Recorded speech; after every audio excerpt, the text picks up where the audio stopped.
Have you ever stood in your garden wondering why you did everything right and still ended up with tomatoes collapsing in on themselves, cucumbers curling into strange shapes, or vegetables that spoil far too quickly on the kitchen counter? Have you ever looked at a plant that you fed faithfully, watered consistently, and tended with real love, only to watch it struggle as if something essential was missing? I spent years thinking it was the fertilizer, thinking maybe I wasn't using enough, or wasn't using the right kind, or wasn't applying it at the perfect time of day. But the truth is far simpler and far more surprising. Sometimes the problem isn't what you give your plants. The problem is what they can't absorb, no matter how much you offer. And this is where the story gets interesting because across the United States, from the rich, sticky clay soils of the Midwest to the fast-draining sands near the coast, millions of gardeners are facing a hidden deficiency that doesn't show up on the fertilizer bag. In fact, soil tests often show that it's already there, abundant, waiting, sitting silently beneath our feet. That nutrient is calcium. And here comes the twist most gardeners never hear. Many gardens in America already contain more than enough calcium in the soil, yet the plants growing in that very same soil are suffering from severe calcium deficiency. So the real question isn't, do I have calcium? The real question, the one that unlocks everything, is if the calcium is there, why can't the plants reach it? And that question changed the entire direction of my gardening life. My name is not on any gardening textbook, but I've earned my stripes through 4 decades of trial, error, heartbreak, and more victorious seasons than I can count. I've gardened through scorching summers and unexpected frosts. I've planted in stubborn, heavy clay that clings to your boots like wet cement. I've grown crops in coastal sand so loose and hungry it swallowed every drop of water. I've built raised beds that thrived and greenhouses that taught me more in a single year than my first decade of gardening combined. For most of those early years, I believed what many gardeners still do. Just toss some eggshells into the garden and give it time. I wish I could look my younger self in the eye and say, "Friend, you're going to lose many good tomatoes waiting for those eggshells to break down." Because the truth is, I failed again and again. Not because I didn't care or didn't try, but because I didn't understand how calcium truly works in a living plant. So today, I'm not offering you a quick hack or a trendy gardening trick. I'm offering you the one lesson I wish someone had taught me 20 years sooner.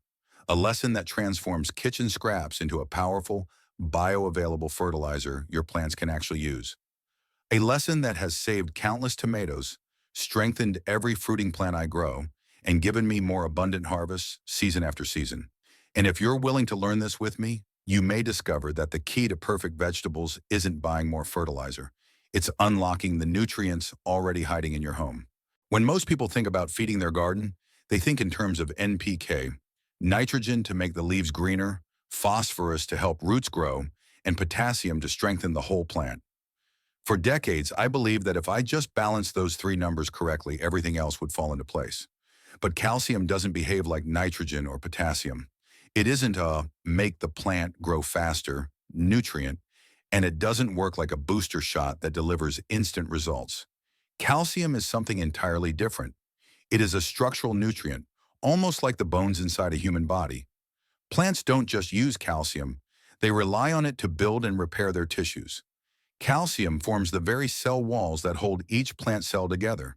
When a plant reaches for sunlight or when a fruit begins to swell on the vine, calcium is the quiet worker that strengthens every expanding cell, helping the plant hold its shape, resist stress, and continue moving water and nutrients upward.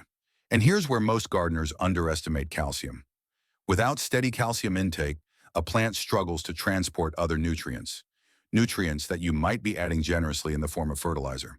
If calcium is missing, or if it's present but unavailable, the plant cannot move magnesium efficiently, cannot mobilize potassium, and cannot regulate moisture properly. Suddenly, problems appear that look like fertilizer issues but are actually structural issues deep inside the plant itself.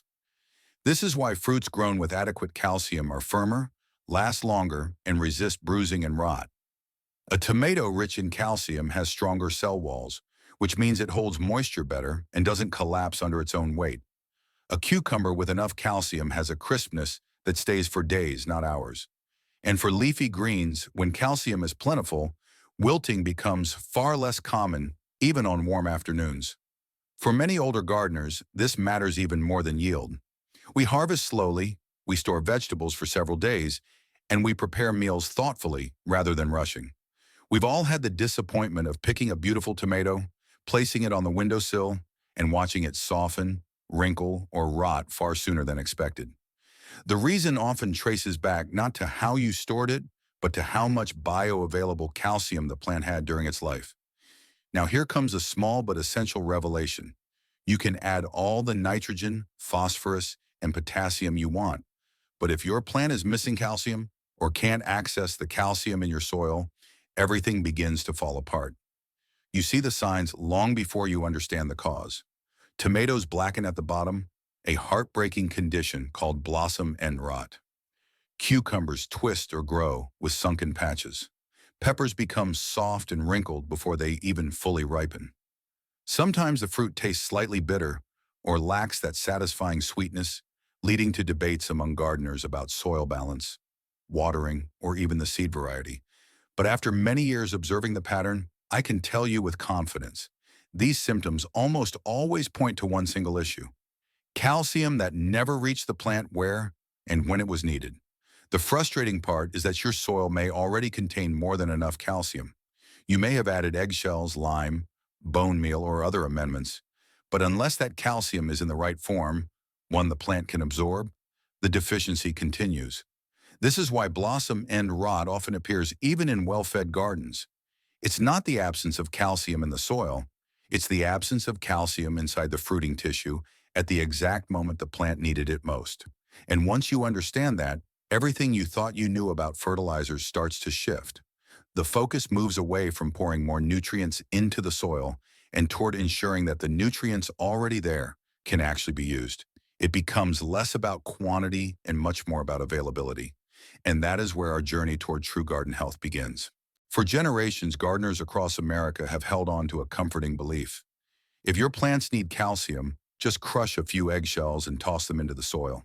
It feels natural, it feels frugal, and it feels right. After all, eggshells are made of calcium, aren't they? And in a way, that belief is rooted in truth. Eggshells are indeed rich in calcium, about 95% calcium carbonate to be exact. On paper, it sounds like the perfect organic amendment. But here is where gardening experience forces us to let go of old habits. Calcium carbonate, the form of calcium found in eggshells, dissolves incredibly slowly in the soil. Not slightly slowly, not give it a season or two, slowly, but painfully, shockingly slow. Under normal garden conditions, an eggshell can take many years to break down enough for plants to access its calcium, and in some cases, it can take more than a decade. I remember the first time this realization truly hit me. I was talking to an older gardener, someone who had been working the land since long before I picked up my first trowel. He told me he once dug into a section of his garden where he had buried eggshells 15 years earlier. What he found wasn't soft, broken down mineral dust ready for roots to absorb.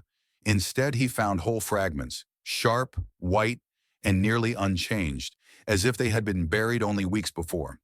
The soil had weathered storms, freezes, summers, and root systems, yet the shells remained stubbornly intact, and he wasn't alone. Over the years, I've heard countless versions of that story from gardeners in different climates. Dig a little here, dig a little there. And what did they find?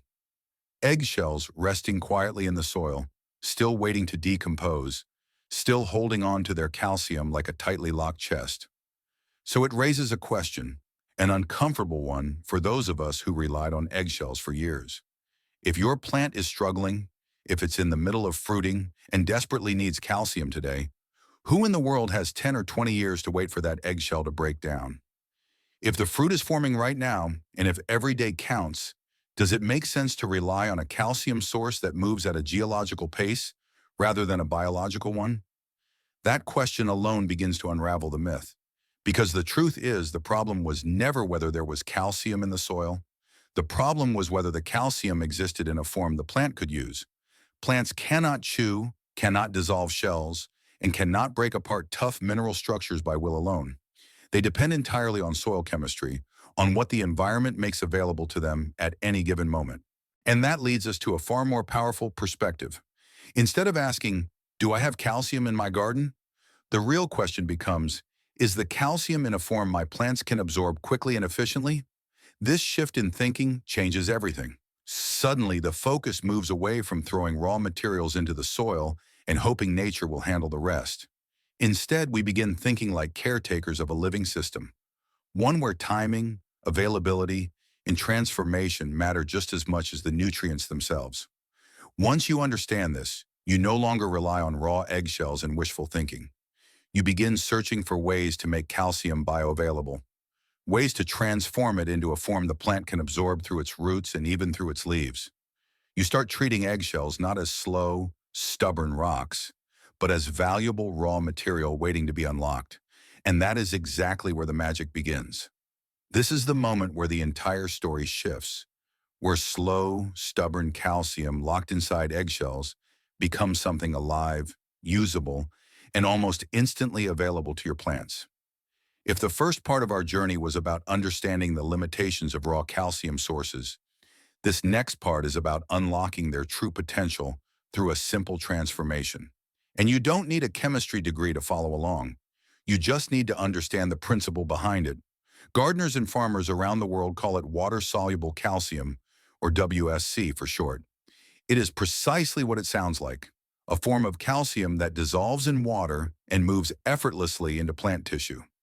In the original state, the calcium carbonate found in eggshells is tightly bound in a rigid mineral structure. Plants cannot access it until nature slowly breaks it down. But when that same calcium carbonate is converted into calcium acetate, everything changes. Suddenly, the calcium slips easily into solution, travels through water, and becomes available for both foliar absorption and root uptake. To put it simply, the transformation from calcium carbonate to calcium acetate is the difference between potential and reality.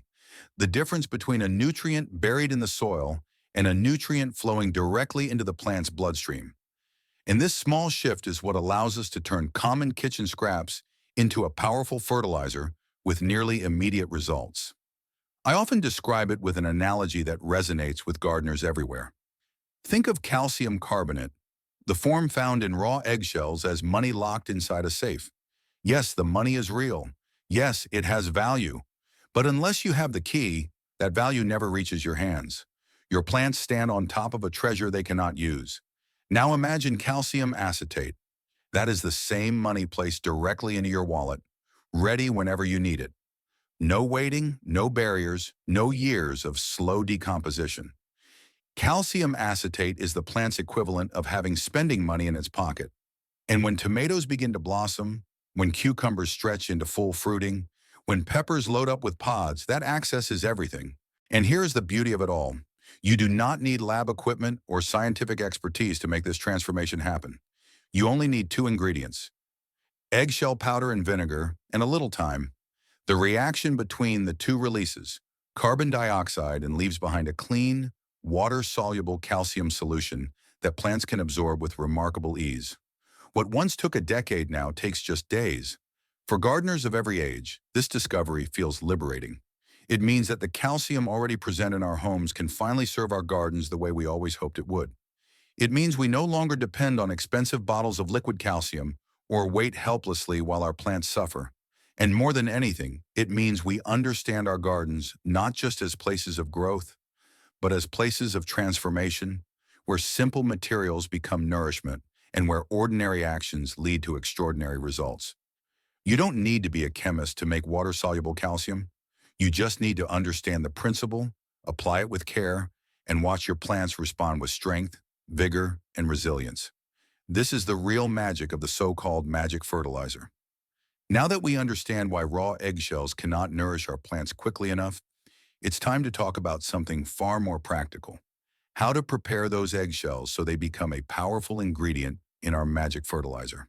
And the beauty of this process is that it's simple, inexpensive, and entirely doable in any home kitchen, no matter your age or experience. But it does require care and attention, because every step helps unlock the calcium that has been trapped inside the shell. We begin with one of the most overlooked but essential steps: washing and drying the eggshells. When you crack an egg, a thin membrane clings stubbornly to the inside of the shell. That membrane is rich in proteins, and while it's not harmful, it can introduce unwanted odors or bacteria if it's left to break down in your calcium solution. This is why washing with hot water makes such a difference. The heat helps soften and loosen the membrane, allowing you to remove as much of it as possible. And the cleaner the shell, the cleaner and more stable your final fertilizer will be. Once washed, the shells must be completely dry. Not mostly dry or dry enough, but truly, deeply dry. Moisture clinging to the surface can lead to mold or uneven grinding later on.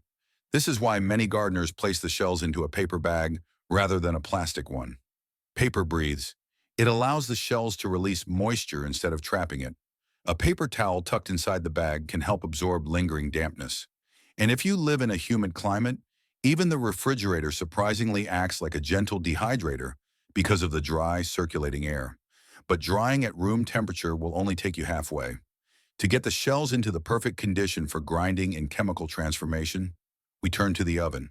Spread the shells out on a baking tray and place them in an oven preheated to around 250 degrees Fahrenheit, about 120 degrees Celsius. Let them sit there for roughly 2 hours. This slow baking does two important things. First, it removes every trace of moisture, ensuring your shells will grind smoothly. Second, it makes the shells brittle, which dramatically improves the efficiency of the calcium extraction reaction later when we introduce vinegar. Some gardeners ask whether a stovetop skillet can do the same job. In my experience, the answer is no. A skillet heats unevenly. Portions of the shell may scorch while others remain damp, and a burnt shell releases an unpleasant smell and may hinder the conversion process. The oven, with its even heat and gentle drying, offers consistency every time. After your shells cool, you're ready for one of the most satisfying steps, grinding them into a fine powder. You can use either a coffee grinder or a small blender, and both will work to some degree. But after many trials across many seasons, I've learned that a blender often produces a much finer texture, especially if you tilt or shake it slightly during the process to keep heavier fragments from settling beneath the blades. The goal here is not coarse flakes or gritty crumbs. What you want is a powder so fine and soft it resembles baby powder, a dust that almost floats in the air. And speaking of dust, let me pause with a gentle warning. Eggshell powder is not harmful, but like any fine mineral dust, it's best not to inhale it. Grind slowly, open the lid carefully, and give the powder a moment to settle before transferring it into a jar. Respect your lungs as much as your garden. Once ground, store the powder in a clean, dry container, preferably glass with a tight-fitting lid. Label it with the date so you always know how fresh your batch is. In this powdered form, your eggshells are now ready for the final chemical transformation. You've taken an ingredient that might have taken decades to break down in the soil and prepared it to become one of the most effective, fast-acting forms of calcium your garden will ever receive. This small ritual, done with patience and intention, bridges the gap between kitchen and garden, between waste and nourishment. And it's a reminder that in gardening, as in life, it is often the careful preparation behind the scenes that leads to the most extraordinary results. This next step is where the magic truly begins to reveal itself. Everything we've done so far, cleaning the shells, drying them thoroughly, grinding them to a fine powder, has been preparation. But now we are about to witness the transformation that turns ordinary kitchen scraps into a powerful, fast-acting calcium fertilizer your plants can actually use.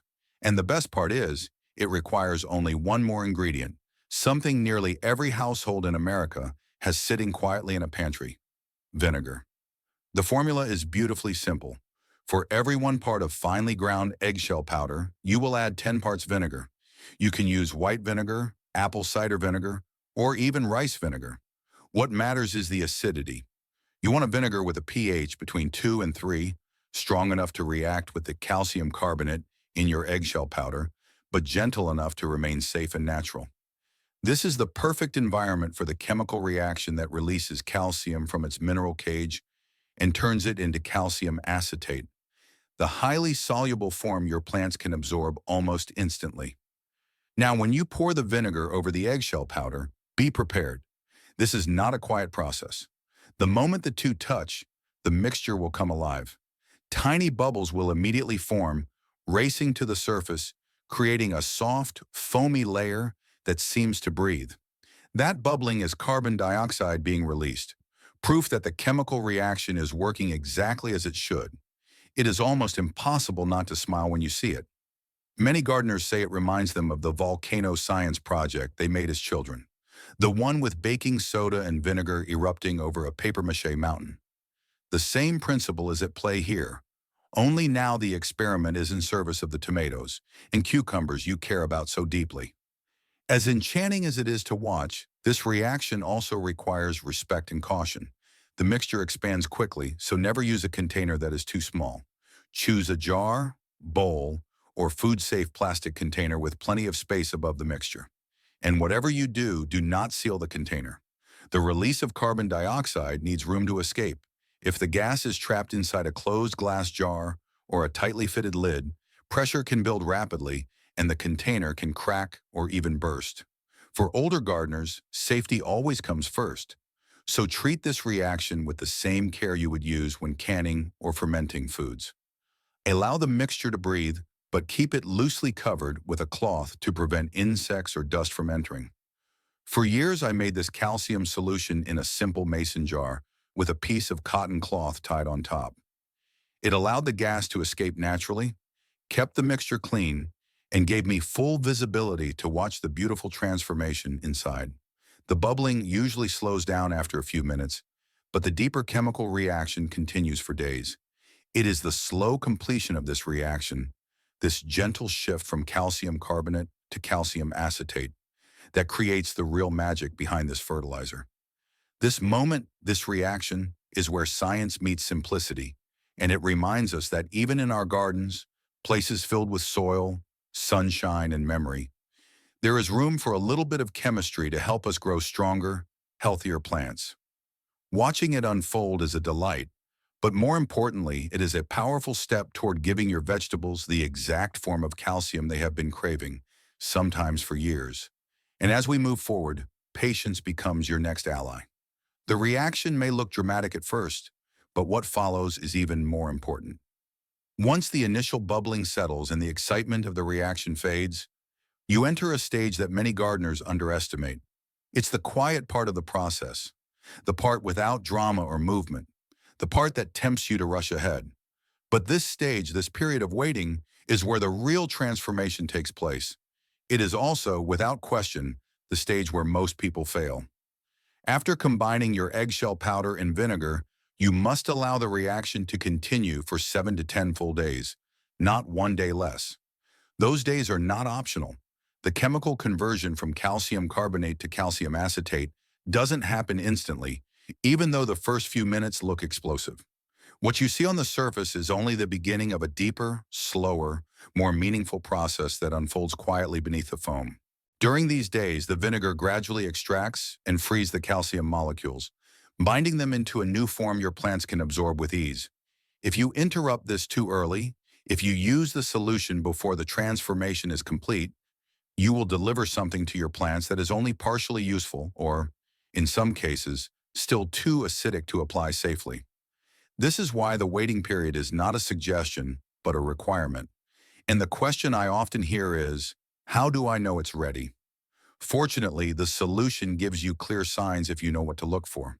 When the reaction has finished and the calcium acetate is fully formed, the mixture will take on the appearance of thin, diluted milk. It becomes softly cloudy, no longer transparent, but still fluid and light. If you hold the jar up to the light, you'll see a faint opacity, as if you were looking through a weakly steeped tea with a swirl of cream. That gentle cloudiness is the hallmark of success. It should not be completely clear, because that would mean the reaction never truly happened. Yet it also should not be thick or gelatinous, because calcium acetate, when made correctly, remains a liquid. What matters is the balance, a translucent, milky tone that signals the reaction has had enough time to reach completion. This moment always brings me a sense of quiet satisfaction. It reminds me that gardening, at its heart, is a partnership between action and patience. We cannot rush seeds to sprout, nor blossoms to form, And just like those processes, this calcium transformation needs its own natural rhythm. It cannot be hurried by shaking, stirring, or wishing. Time is the ingredient that makes the recipe work. I've heard gardeners argue that they used their solution after only 3 days, and it worked fine. But more often, I've heard the opposite. They sprayed their tomatoes too early, saw little improvement, and assumed the method was flawed. In truth, the method was sound.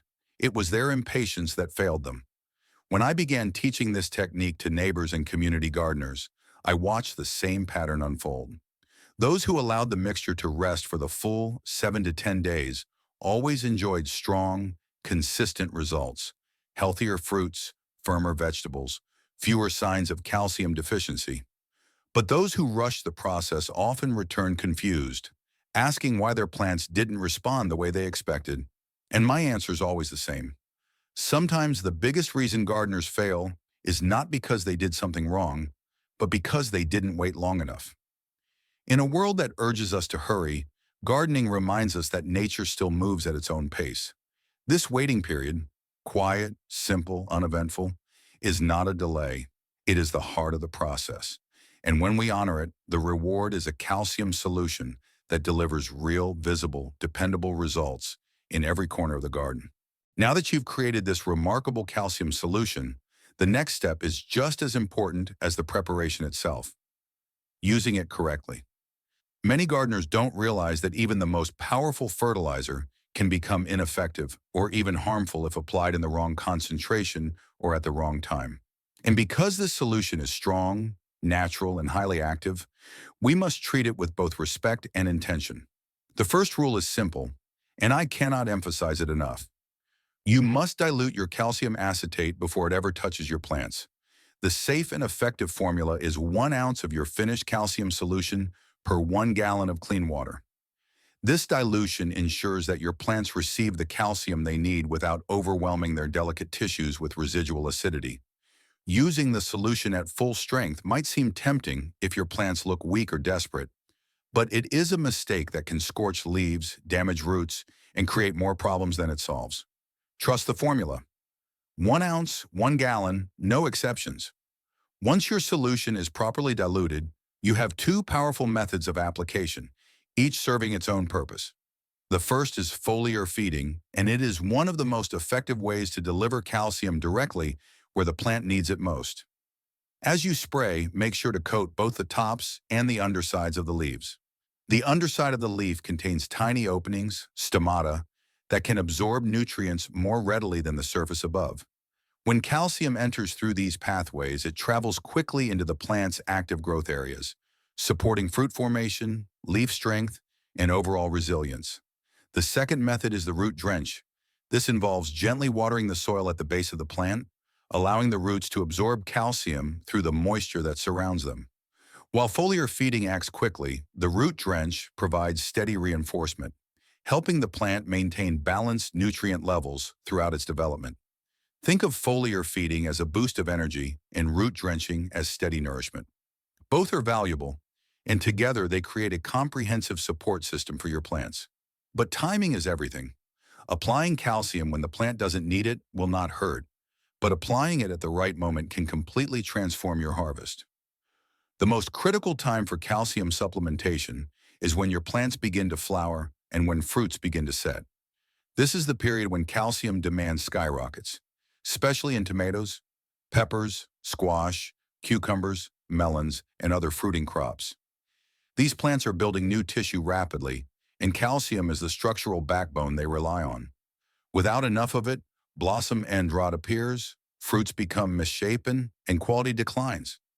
This is why the best rhythm for your garden is to apply your diluted calcium solution once every 2 weeks throughout the flowering and fruiting season.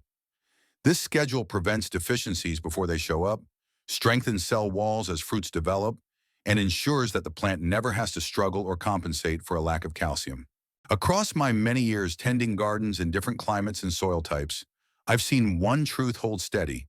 Small, consistent care always outperforms rushed, desperate fixes. When you apply this calcium solution in gentle, timely intervals, you're not just feeding your plants, You're supporting their entire growth cycle with intention and wisdom. So remember, measure carefully, dilute faithfully, spray thoughtfully, and water gently. A solution this powerful deserves respect, and when used with care, it becomes one of the most reliable tools in your gardening journey. And as you watch your plants respond, stronger leaves, firmer fruit, richer color, you'll understand why this method has earned such devoted praise among gardeners of all ages. As powerful as this calcium solution is when applied directly to your plants, its usefulness doesn't end there.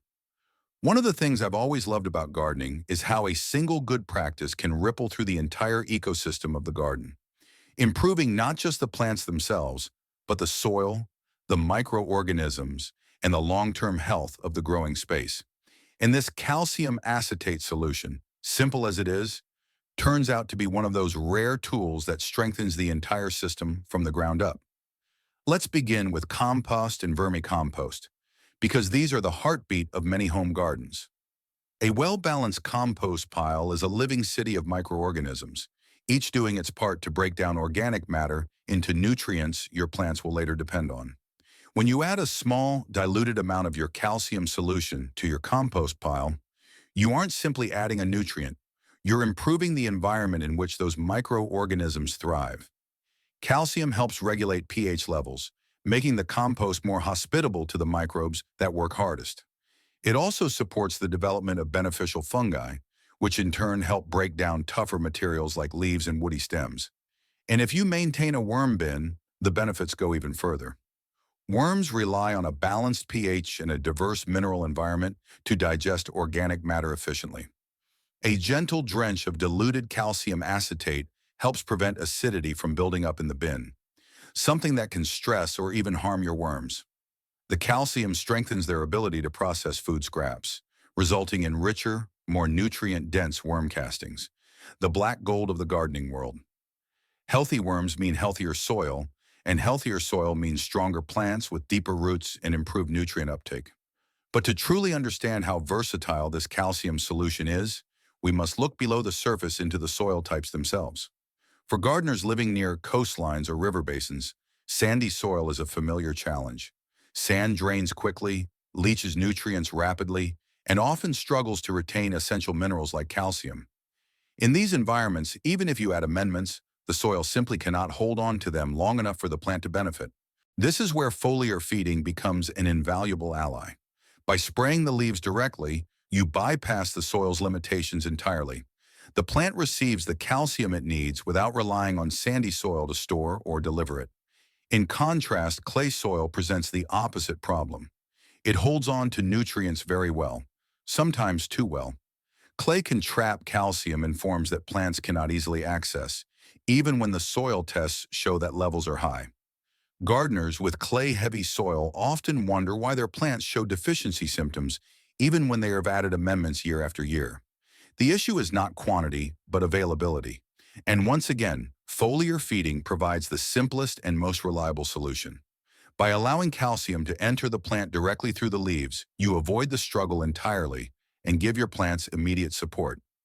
After decades of gardening across different states, climates, and soil conditions, I can tell you with confidence that foliar feeding is one of the most dependable shortcuts in the gardening world. When the soil works against you, whether too fast, too slow, too sandy, or too dense, foliar feeding steps in as the safe, consistent path to nourish your plants exactly when they need it most. It doesn't replace good soil practices, but it elevates them, ensuring that your hard work and careful amendments translate into real, visible health in every plant you grow. And so, whether you're feeding your compost pile, enriching your worm bin, or navigating the challenges of sandy or clay soil, this calcium solution becomes more than just a fertilizer. It becomes a versatile, holistic tool that supports the entire garden ecosystem.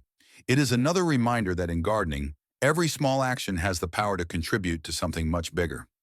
As we come to the end of this journey together, I want to leave you with something far more lasting than a recipe or a gardening technique. Because in truth, there is no such thing as a magic fertilizer. There is no miracle bottle, no secret powder, no overnight fix that can replace what truly grows a beautiful garden. What we do have is understanding. understanding our plants, our soil, and the rhythm of the seasons. We have the wisdom to notice when something is missing, the patience to wait when waiting is needed, and the curiosity to try again when things don't go as planned. Gardening has never been about chasing shortcuts. It has always been about learning what our plants are quietly trying to tell us. And calcium, as simple as it seems, is one of those lessons. It teaches us that health begins long before we see the fruit. It reminds us that what we cannot see often matters more than what we can. And it shows us that when we give a plant exactly what it can use, no more, no less, the results speak for themselves. For those of us who have gardened for many years, or for those who are beginning again in a new chapter of life, this truth resonates deeply. Gardening is not a race. It is not something to rush through or squeeze between appointments. It is something to enter slowly, with intention, with patience, and with gratitude. We garden to observe, to adjust, to nurture, and perhaps most importantly, to pass on what we've learned. Because every garden tells a story. It holds the memory of hands that planted seeds, the lessons of seasons that came and went, and the quiet triumphs that happened when we chose to try one more time. And when we share those stories, we give future generations something richer than any harvest. We give them the confidence to grow their own. So if you try this method, if you transform your eggshells, make your calcium solution, and watch your plants respond, do something for me. Carry that knowledge into the next season. Share it with a neighbor, a grandchild, a friend who is just starting out. Let your experience become part of someone else's learning.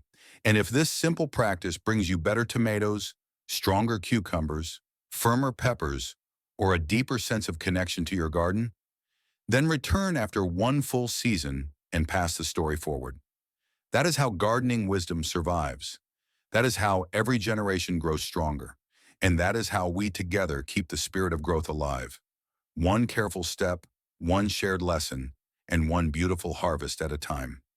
If this story changed the way you look at the simple eggshells in your kitchen, please subscribe and like our channel. We are digging deep into the secrets of nature that have been forgotten or overlooked. Let's grow a stronger future together. The next treasure of the garden will be revealed soon.